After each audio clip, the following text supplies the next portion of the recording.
In this guide, I'm going to show you how to fix Google Play Store not working. This is Aiden from JustBoz, and before we get into this guide, make sure to like the video and subscribe to the channel with all notifications on. It really does help with the channel, and it lets us know that you want more content like this, so we greatly appreciate it. If at any point throughout this guide you did have any questions, just ask them down in the comment section below, and we can help you out further. I'm going to be doing my best to reply to every single comment down there. First things first, go ahead and swipe up and open up your settings and scroll down towards the very bottom and open up your app setting. From here, what you need to do is select the little search bar and just search for Google Play, and you need to find the Google Play services first and open it up.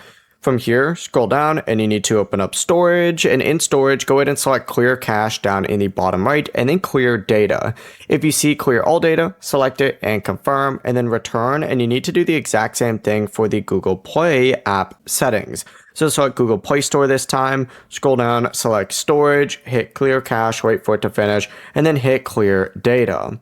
From here, open it up and see if that works. If it didn't work, what you need to do is just return to the app info page, select those three dots up in the top right, hit uninstall updates, and then reopen up Google Play Store, and it'll go ahead and reinstall any updates. If it's still not working, restart your phone by holding the power button or the power and the volume down button if required, and hit restart. And after your phone turns back on, open up the Google Play Store and it should be fixed. Before you do leave, make sure to like the video and subscribe to the channel with all notifications on. It really does help with the channel, and it lets us know that you want more content like this. We'd greatly appreciate it. And if at any point throughout this guide you did have any questions, just ask them down in the comment section below and we can help you out further. I'm going to be doing my best to reply to every single comment down there. Peace.